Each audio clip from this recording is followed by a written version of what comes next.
Hello everybody, welcome to the county seat. I'm your host Chad Booth. We are bringing your show from downtown Salt Lake City today during the legislative session. Our topic today is the impacts that the recent moratorium on oil and gas leases has on Utah's economies. And there's some very interesting aspects of this that we probably have not considered, at least for the most part, unless you're immediately impacted by it. We're going to start with a background on what the moratorium is and how its tentacles reach into Utah. A little over a month has passed since President Biden took office and issued an executive order to tackle the climate crisis. But how does an order that halts energy production on federal lands curb our immediate need for energy? It's not going to change fundamentally, and particularly overnight, how we are consuming energy, whether that's fuels, liquid fuels, or whether that's our power sector. 66% of the electricity generation in the state is fueled by coal, which is down from 81% back in 2013. 22% of our power generation comes from natural gas. What's interesting about how we generate power in Utah is that most of our generating fuel comes from federal land. So the real challenge here is if we don't produce it here in Utah, best case scenario is that some of that will be produced in other states. That doesn't help the state of Utah. That doesn't help our rural communities. The natural resources industries are some of the largest employers in many rural counties. And even beyond that, the wages that people in the natural resources industry earn are substantially higher than the county average wages and higher than any other industry that's generally available in rural Utah. And so the idea of having the Biden administration in particular promulgate executive orders that could have a negative effect on our natural resource industries it threatens these jobs.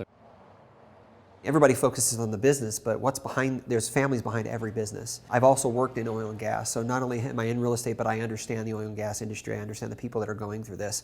And many times when you're having to sit across the table with someone that's going through a very difficult time, having to make very difficult financial choices because somebody in Washington or somebody at a state level made a decision that prevents them from being able to do their job or run their business. It's no secret, right? We live in a small town. We're all connected, from the car dealerships, to the grocery store, to us, to the oil and gas industry. The oil and gas industry in this part of Utah is the primary source of jobs, source of income, not just directly into the industry, but all of the connected industries around it. The biggest thing on the moratorium is it creates a lot of uncertainty. So any new projects that anybody was looking at are being canceled or put off or delayed simply because they don't know whether or not they're going to be able to do the things that they had inside of their planning. And I think that directly affects the unemployment rate out here in the basin. It's a difficult time when you have a guy that can work. There's a husband and wife that physically are able to work and they can't work because they just don't have the work. And we are largely, and I would say as much as 90% of business here in the basin is reliant on the oil and gas industry. The order does not limit oil and gas operations under valid leases, but there are a lot of unknowns created by Secretarial Order 3395, as the Department of the Interior stopped all decisions on federal lands. Now I say stop here because the order effectively suspends the authority within department bureaus and local offices to make any notices or decisions. The 60-day moratorium on federal decision-making is interesting. For example, if you already have a valid federal lease, but you have a pending application to drill, you don't have your permit yet, you still would have to wait that 60-day period in most cases in order to have that approved. Even if you have your permit approved, you may need to have a right-of-way. You may have a nexus with a federal parcel that requires a NEPA review, for example. There may be a road decision needed. Because Utah is more than 2/3, more than 60% federal lands, and because we really have a checkered board in-holding system where even for private parcels or tribal lands or state lands, you have a very hard time having any kind of natural resource development without touching federal lands. So even for existing projects with approvals, there's still a very high risk that you're going to require some kind of other federal approval in order for your project to proceed. There's still a component that we haven't talked about yet. That is the unique relationship between the Uintah Basin and fuels for transportation. Please follow us on Facebook for that conversation. For the county seat, I'm Malia Stringham. Well, that gets us off to a good start. We'll join our panel of experts when we come back, continue on the county seat, talking about the oil and gas moratorium. We'll be right back. Welcome back to the county seat. We are having a conversation today about oil and gas leases and the moratorium that's come out of Washington, D.C., and the impact that it is having and going to be having across the West and here in the state of Utah. Joining us for the conversation is the representative of a 5-county government organization for southwestern Wyoming, Kent Connelly. Thank you for joining us. Good morning. Commissioner from Beaver County, Tammy Pearson, and a commissioner from Uintah County, Bart Haslem. Thank you all for taking the time to join us for this conversation. We kind of have an idea of what the moratorium is. How broad an impact is this going to have on local communities? And obviously, because you're at the table here, this is not just an issue that stops at the border and the boundaries of Utah, and the impacts that happen in Wyoming are also going to affect us here. Well, if you have a county that has public lands, you're going to take an enormous hit on this. There's estimations this will be millions of jobs. Those jobs are going to come from the direct counties that we all represent. And that's going to be the biggest hit that not only I can see, you can hear it in the government agencies. The money that is involved with this, the public lands in the county that I live in, for example, 97% in that whole area, those are federal leases. You shut them down, you shut down the jobs, the people leave, they walk away, they can't earn a living, and so we're talking jobs here. We're talking livelihood. We're talking about taking the bread out of families' mouths. Well, and it just continues to roll. You know, once the jobs eliminate, then and the people have to move out, and then the tax base changes because we receive the mineral lease funds across the state. And the CIB that funds your fire stations, your water projects, all those projects across the state, now that's going to have to be paid by a tax base instead of mineral lease base. And that fund, that millions and millions of dollars across the state. Your DOT for the roads, there's just many things that mineral lease money funds. And now when you have to roll that into just in Uintah County's area, you have to roll in and fund we have 6 districts there that are funded by mineral lease, and those services will have to be funded by a tax base now, which will double your property tax. And the tax base will shrink. Yes. You've got to relate it to school funding, because this is what this is. The trust lands and everything else is tied to it in the federal lands. Wyoming is estimating a 25% drop in general funding. You take general fund money out, and it's a direct hit on education. You're taking education money away again. Then people have got to wake up to that fact that you can't make the switch over what's going on in the whole discussion, that you're not going to have to pay the price somewhere, and your children are most likely going to be the ones that's going to pay the price. So people along the Wasatch Front and the more populated areas that don't rely on this direct relationship with mineral extraction, there's going to be an impact there as well. I mean, how much do you rely in your county, in Beaver County, on the monies that are developed in the Uintah Basin? Well, like Bart said, we have had a lot of those impacts. You know, we've been able to build our firehouses and different things, but the mineral lease funding is a statewide issue. The funding comes in, it helps your schools, it helps with that whole process. We are also part of that Utah grid, the grid system. And to me, any part of that grid system, whether it's the power, the funding part, is all going to hit us very significantly. My heart goes out to the families that are losing jobs. I mean, you've got kids with parents that can't put food on the table. And then, you know, this administration seems to think you can walk across the street and get another job somewhere. You can't do that in public lands counties. Public land states. You're already in a downed economy with COVID and everything else that's going on, and now you're going to stack onto it, and you're not going to help unemployment, you're going to increase unemployment. And this is the wrong time and place, which makes it an illogical decision, period. If you want America to recover, you ought to be doing something to create jobs, not take them away.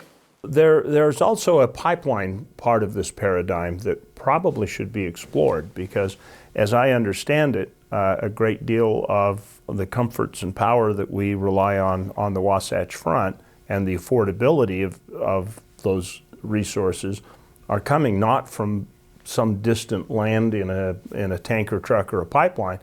They're coming. The gas that I burn in my car in Salt Lake City is coming from Uintah County. Is that not? Uintah County, Wyoming area. It does. It's what keeps us warm. We have to go about this as a balanced approach. We have to get the education back in because it affects the Wasatch Front more than it's being put out there.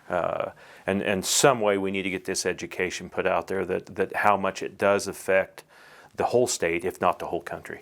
Well, the whole western state is affected by it. You just mentioned the Sinclair pipeline out of Wyoming and the Uintah Basin pipeline into these populated areas.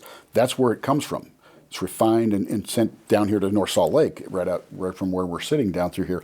And by that same token, the workforces are effective the same way. We share workforces. You have people from here go up there. We have people come down here. We cross over. I have a fellow former commissioner that runs his trucking service out of Evanston, Wyoming, and he's dealing in 3 states. That's where his trucks go to as they move this system around in there. So when you shut down a piece of it, and this isn't a piece we're talking about here, they're talking about a total moratorium. That total moratorium, you're going to see the effect of it in the people that lose jobs and goods and services, and it'll take a while. This isn't one of those things, and so the people that listen to us need to understand that. These decisions that come down, you don't flip a switch and change whatever you're going to change in any system overnight. Sooner or later, it all stacks up and comes down the line, and it affects, and those loss of taxes, somewhere somebody has to pay the price for it. And Texas, the lights aren't on in Texas today because you're not burning natural gas that's available in Wyoming. And one of those things you have to understand too is even if it's just a 60-day, and it's not going to be 60 days, but even 60 days, if you shut it down for that time frame, it just doesn't start right back up. It takes time to get the wells turned back on, if you can get them to come back on. They usually lose production when they shut them down. And the drilling programs, they have to continue on to stay up with the increase of the demand that we need. If somebody's just casually following the news, they'll say, okay, they put a moratorium on gas and oil leases, and that's just future stuff. We still are making stuff. What is the fallacy in that form of thinking, saying, oh, we got time to deal with this? The big one is sooner or later, once you take the balance of everything away from it and you don't make it a competitive marketplace for the sale of natural gas, you cram it into one spot, it increases the price to the consumer. So people listening to this show need to know, you're going to see a price increase. Is it going to be tomorrow? No. But 6 months from now, when you see the natural gas price in your home go up and you're having trouble heating it, that's the effect of this thing in there. And that's what the general public, that's the education part that Bart talks about. The public's got to realize that every time you make one of these big decisions, it's like, okay, it didn't affect me, my house is still heated, lights are on and everything else.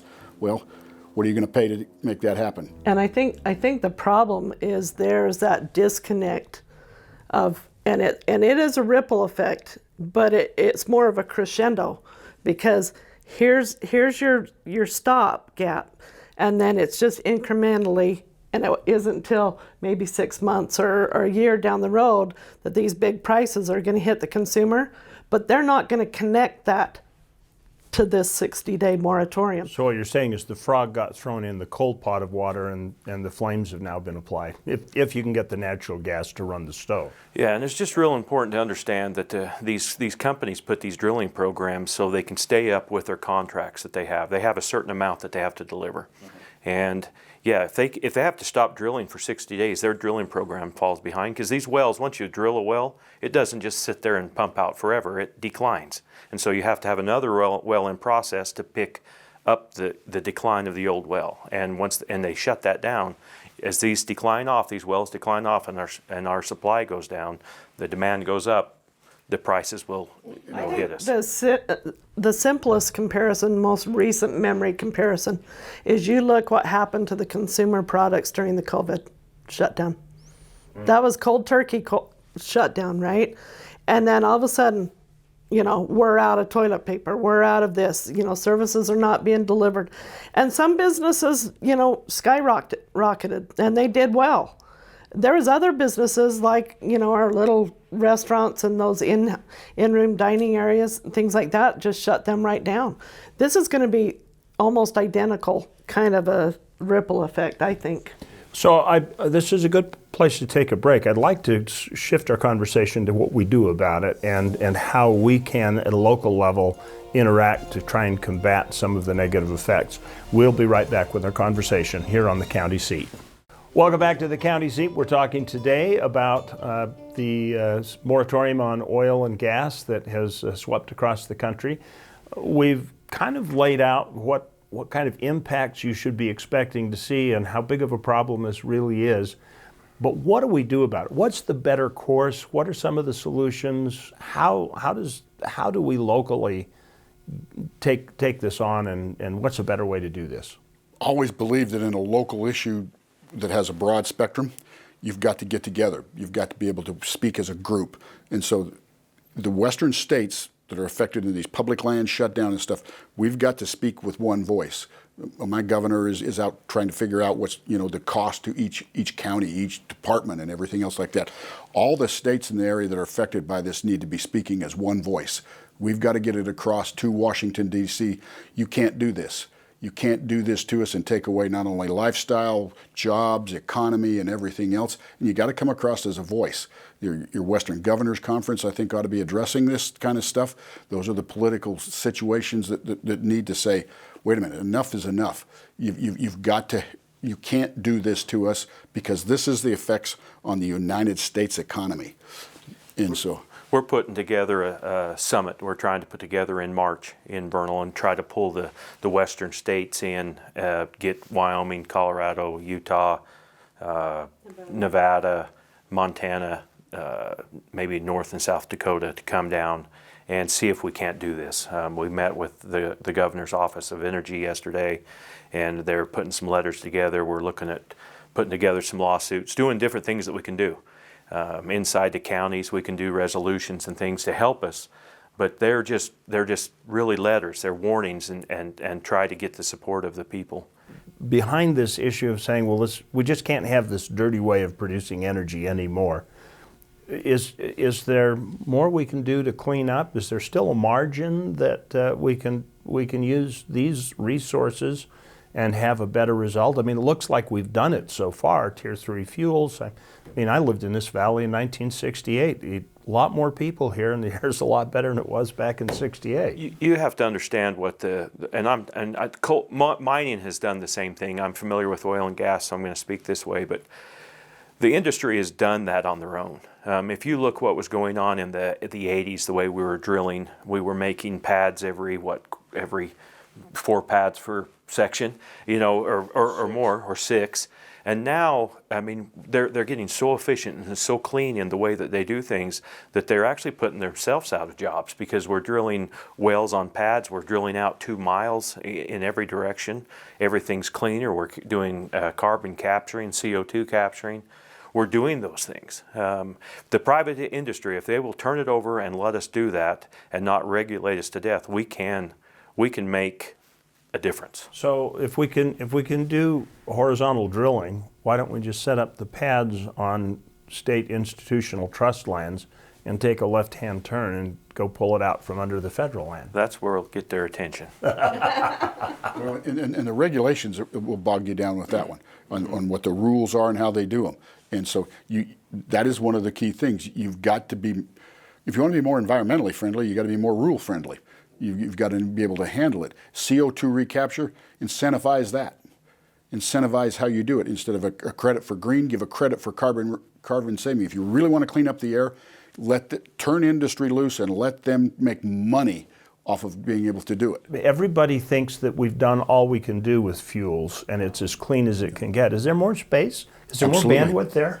Absolutely. The carbon recapture technology, and this goes to that basics statement that I use all the time, is if we can put a man on the moon and figure out how you can breathe air, we can put cleaner air on America, period. That's all there is to it. And in pulling the CO2 out, there's a value to CO2 that nobody thought there was before. It has a complete, not only product value, but you can make it so you can burn it. And so you can come out with a clean stack and a clean thing in there. The technology already has improved Take a look at the power plants today. They're not the 1960s power plants anymore. They're not the oil fields. You used to have venting going on. You used to have all the other things in there. If you go into, I live in what is known as a non-attainment area, which the Salt Lake Front is also down here for air quality. Okay, we're not violating the air quality up there. Never have, because of how they have switched over the technology. But the incentivizing, that's key when you said that. Big business will make money. There's one thing about this. Business will make money if we give them the opportunity and let them clean up the air on their own. One last question, and this stems from something that you said. Are we really solving the problem by shutting down the manufacturing of resources in this country, or the development of resources? No, we're causing a greater problem. I mean, because it's a worldwide problem. The pollution is a worldwide problem.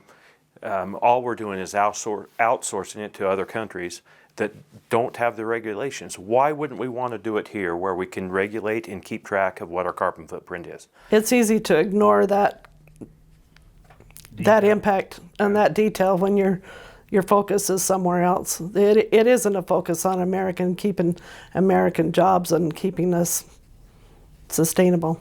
Just keep in mind one thing, and let's just talk about the battery backup that they're wanting to do. A Tesla battery for a Tesla car weighs 1,000 pounds.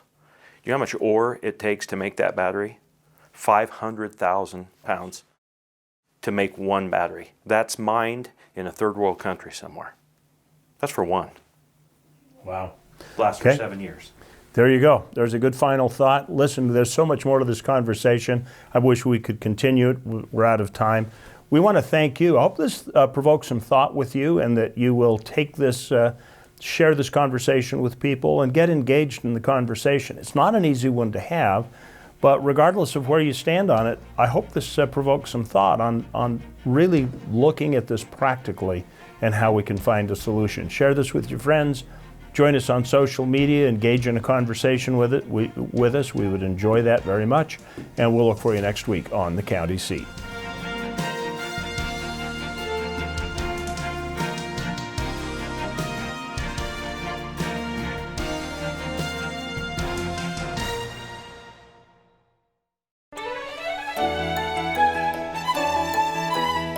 Thank you for watching The County Seat. Be sure to subscribe and turn on your notifications to keep up to date on the program and happenings around Utah.